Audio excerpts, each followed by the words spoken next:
In this lecture on biomarkers and biomarker development, I'm going to spend a fair amount of time discussing examples that draw primarily from the oncology literature, that is to say cancer biomarkers, although many of the definitions and concepts that I present here I hope are more general than simply cancer biology. Before I dive in, I just would like to say that what I find interesting about this field is the comparison between the density of research into biomarkers and the relative paucity of clinically useful biomarkers or even uh, clinically required biomarkers. So that's an interesting dynamic there between research and clinic and utility. Always something interesting to think about. Um, the other idea that I want to make sure we think about as we go along is that in terms of what we're trying to understand, there's understanding disease and there's understanding treatment of the disease. And they don't often separate very easily, nor should they, but it's interesting to try to break those two apart whenever we can, just to make sense of what we're talking about and what we're studying. Of course, it makes sense to begin, though, with a definition, and this is the FDA's definition of what a biomarker is. A characteristic that is objectively measured and evaluated as an indicator of normal biologic processes, pathogenic processes, or pharmacologic responses to a therapeutic intervention. So again, we can break this down into understanding biology, right? Understanding biology and understanding treatment. So those are two imperatives that obviously go hand in hand. Now, this table that I'm showing is drawn from the FDA's Guidance for Industry pamphlet, which contains a whole lot of voluntary guidelines that can be followed in a voluntary fashion by the drug developer. And again, this is now we're strictly talking about pharmacogenomics and pharmacogenetics, but it's interesting to think about biomarkers as being as having their origins obviously outside of pharmacogenetics. And so it's interesting to think about some examples. And all I'm going to mention here is, as a non-pharmacogenetic example, is the electroencephalogram. Right? This is something that can be used to diagnose a disorder as well as evaluate a patient's response to a particular therapy that has nothing to do, at least superficially, with the patient's genetic makeup. So it's a physical measurement that we can make. Now, of course, there are plenty of examples of pharmacogenetics biomarkers, and we're going to talk about those. But referring to this table here, there's a few different definitions to throw out here. Of course, this means the IND is standing for investigational new drug, and many of you are already familiar with this terminology, so you can forgive me and bear with me while we define this stuff for others. And there's a new drug application, and of course there's the biologics licensing application. So we can think about a few different kind of categories for which we might develop biomarker data or present biomarker data to the FDA. What one must do versus what one may do depends on the validity of the biomarker. So this is an interesting term, and it's a slippery term, and if you go and look at this document, what you'll sort of see is that the terminology that gets bandied about is performance characteristics. So what kind of performance characteristics does the potential biomarker assay have, and what's the scientific framework for that biomarker literature? And this all comes down to what the consensus is in terms of the scientific community.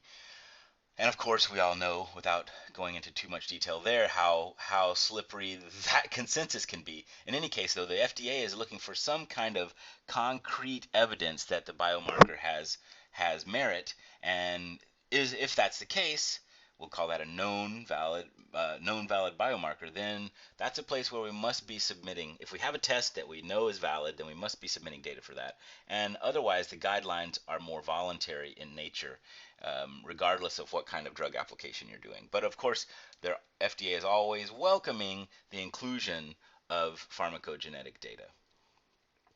Okay, but what about this validity? So there are lots of valid uh, biomarkers out there. As we'll see in a few slides, there are less than you might imagine in terms of what's clinically useful. But there's some good examples. Which one good example of a known valid biomarker would be, um, for example, TPMT, thiopurine methyltransferase, genetics versus and as well as CYP2D6. These are enzymes, drug metabolizing enzymes for which there are great tests that are well understood and well developed and obviously accepted within the scientific framework for drugs such as cisplatin. So before being prescribed cisplatin, which is a drug we've discussed in other lectures, doctors will routinely test for the presence of mutations in these genes. Okay, so that's biomarkers. But I guess just to reiterate, I think what I want you to think about throughout this process is what's happening in the literature versus the difficulty of bringing what's happening in the research literature and science into the clinic in a useful way. And again, of course, too, we want to think about what kind of biomarkers are being used to diagnose the disorder and what kind of biomarkers are being used to develop and monitor the treatment of the patient.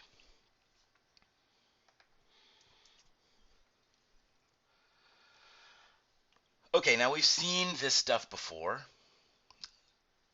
Obviously, we've been talking about biomarkers since the beginning, but I'm just trying to place all of that within a framework or a context now that I think will be useful.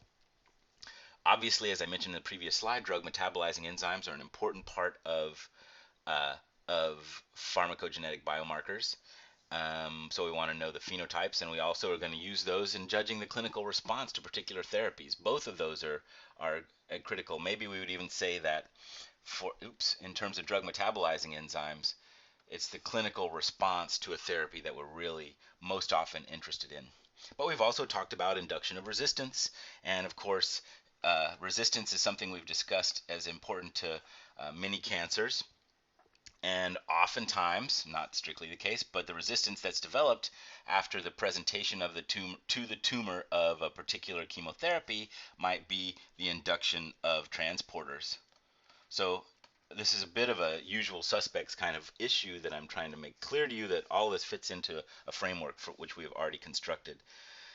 Okay, but of course we're interested in indications of treatability, and we've seen examples of this in recent lectures. I'm just gonna refer to the articles that I gave you to read, both the Bowen study of follicular lymphoma, as well as the famous Van Veer study of breast cancer. Both of these were trying to establish signatures that would allow the characterization of a particular disorder in terms of how treatment should proceed. And that can be a little bit hard to distinguish from classification of the disorder. Obviously, a clear classification of the disorder might lead you down a particular treatability path. So I want to make it clear throughout this that even though I lay a bunch of boundaries across these biomarkers, more often than not, we cross back and forth across those boundaries as needed. In terms of classification, the great example that I gave you was the Golub paper, which I'm sure many of you were familiar with before we took this class. And that was all about deciding what kind of tumor type we have. But again, that leads directly back to how we treat that tumor type. All right.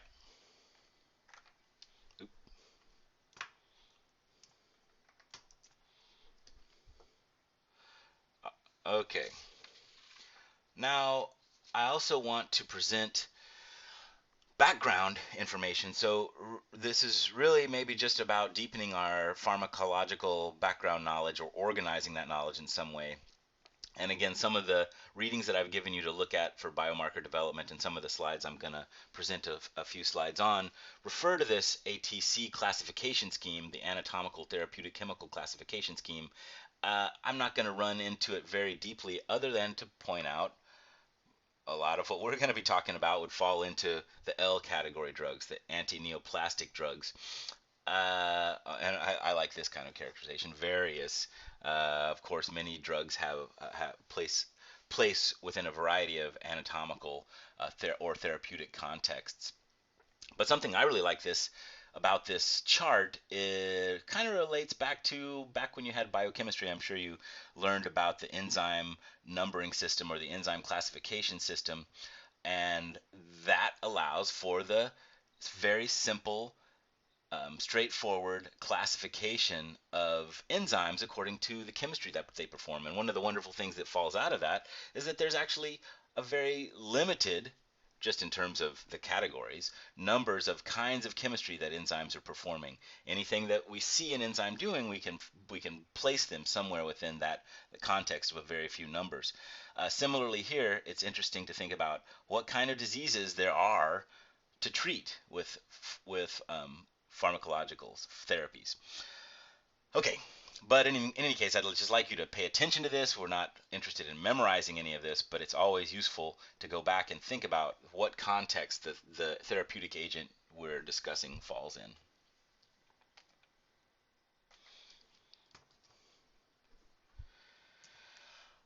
Okay, so I want to spend a fair amount of this discussion talking about where the biomarkers are. So, and again, placing this within the scientific framework for biomarkers and the idea that and in the scientific framework, what I'm referring to here is the research literature versus, of course, that clinical utility. And I haven't given you this paper to read, Zine, but I've given you another one that makes reference to it. This is a great little paper, fairly recent from the Annals of Pharmacotherapy. And in this paper, what they've done is take the top 200 drugs, they cut a few out for duplications, etc., by sales, or that is to say by prescription, if we want to keep it in the patient-oriented discussion framework. In any case, the top 200 drugs by sales and broke them down first of all in this figure according to those ATC classification schemes, and we just see where the drugs are being prescribed. And of course, the lion's share of those top 200 drugs are in the cardiovascular category, and those are antihypertensives by and large. And then we see things drop down from there. Hormone modifications. There's anti-diabetic drugs, contraceptives. Obviously, a huge part of our cultural framework. If you want to shift gears from the scientific framework of research literature to the cultural framework of what drugs are required in our society, contraceptives are important. Hormone replacement's also a big part of that. And then psychotropic drugs come in a very close third. Antidepressants and antipsychotics, etc., making up that set of drugs. Now, that's just looking overall at at what the drugs are that fall within a particular category. What the paper is really interested in, though, is this idea of, well, what's being studied versus what's being used, and thinking about where the disconnect might be. What they found in this study is that 71% of the top sellers have published pharmacogenetic data. So again, this is the research lit. Published pharmacogenetic data, but only 1% of those, 25 out of 3,300 or 3 out of their 200, depending on which data set you're talking about. But in any case, 1%, a very small fraction of those have usable pharmacogenetic labeling. That is, according to their criteria, how applicable is that literature that's in the label to the clinical context. Now, the upshot, of course, is that there's little usable pharmacogenetic data, and that doesn't mean that the data is crap, but we have talked about how difficult it can be to reconcile conflicting data sets, how difficult it can be to reconcile studies that are fundamentally different in their design. So this is part of the challenge here, um, and even for some of the drugs that do have those pharmacogenetic labels that might be deemed to be useful, they're still confounding, in many cases, confounding data. And I won't go into exactly what all that is. The other issue, of course, is that the labels, even though the literature is moving ahead at a very rapid rate, the labeling is slow to be updated for obviously useful and good regulatory reasons. But in any case, the approval lags far behind the research framework or the scientific framework.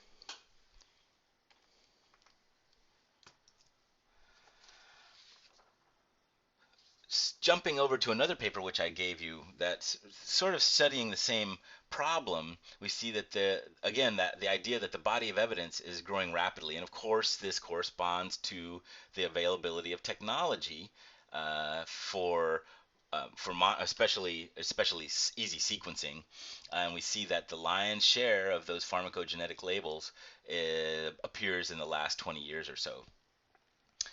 Another interesting factoid, if you want to think about it that way, from the Frew paper, 2008 pharmacotherapy, is that lots of patients are receiving pharmacogenetically labeled drugs. So that's a big part. It actually is a big part of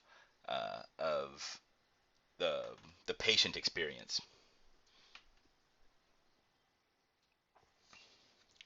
Well, where do these fall?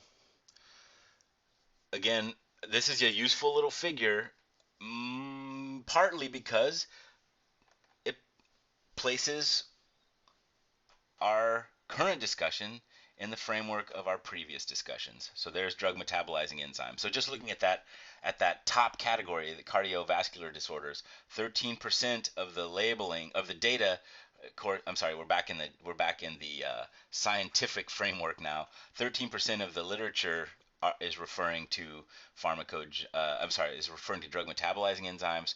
33% to the receptors. That kind of makes sense, and then 10% to the transporters. Now, obviously, this is a highly variable number, but the point is that the lion's share of the literature is focusing still on these categories that we defined early on in the course of our semester. So let me just phrase that as the usual suspects.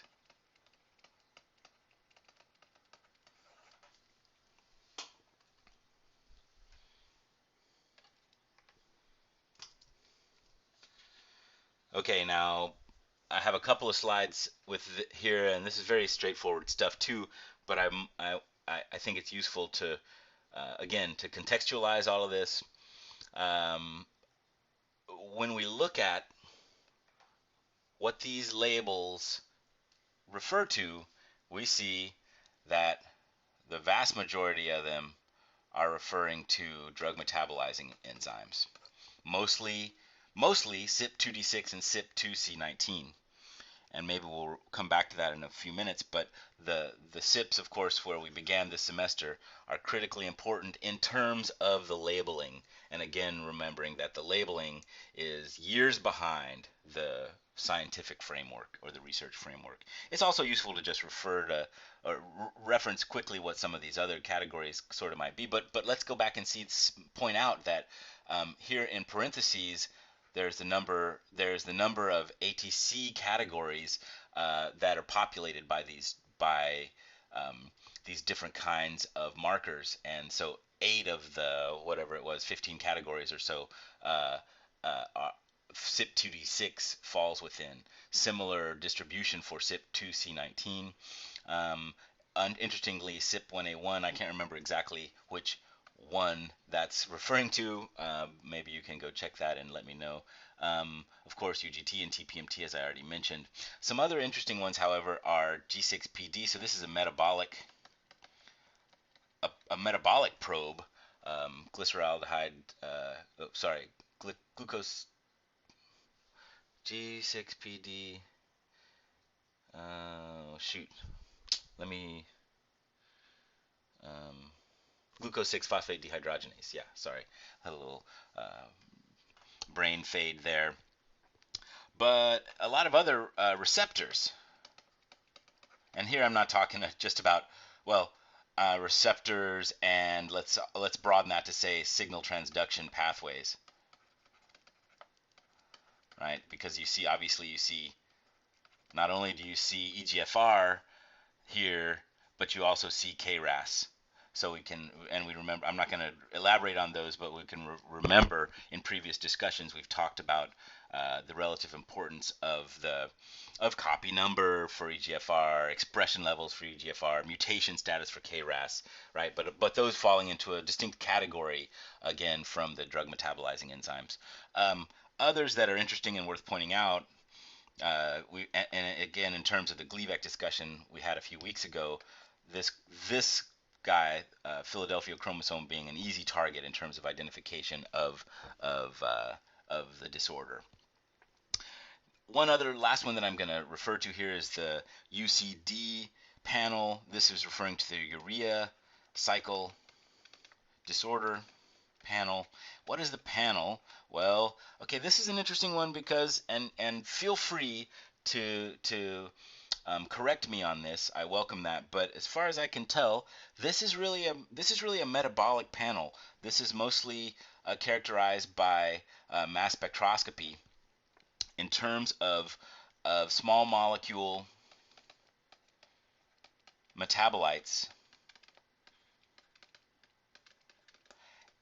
and how those small molecule metabolites can tell us about the phenotype, right, or represent, that is to say, the phenotype of the patient. So the UCD panel falls in a couple of different therapeutic categories, anyway, a very interesting one. Not the least interesting one because we've encountered urea cycle dysfunction in other contexts. I'll refer you back to our cancer drug discovery lecture of a few weeks ago, in which we saw that dysregulation of some components of the urea cycle disorder can lead to the generation of toxic small molecule metabolites. Anyway, it's just sort of an interesting and fortuitous, or you might just say random, connection, again, back to stuff that we've discussed in other lectures. But let me also point ahead and say that in our closing weeks here, we're going to talk about metabolomics and what we can learn by studying this panoply of small molecules here. So in any case, that too falling within the pharmacogenetic labeling scheme of the FDA. And let's look at another way of representing these data on the following slide. This taken simply from the paper from Frew itself, and just again representing the same thing as I said before. We see the bulk of these labels referring to drug metabolizing enzymes with a sprinkling of receptors and signaling molecules thrown in there.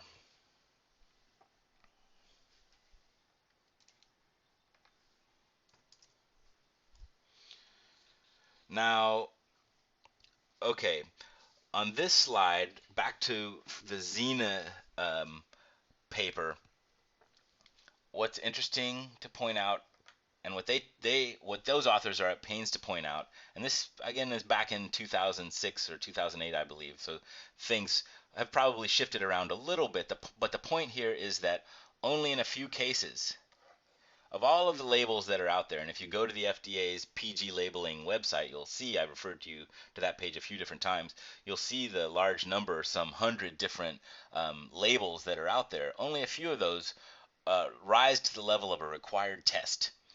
And again, it just so happens that those are two that we've talked about in some detail, and others fall into the example or in the categories of recommended. So this is a problem. This is a problem. Obviously, as biomarkers become more integral uh, to drug design and to clinical trials, this will change.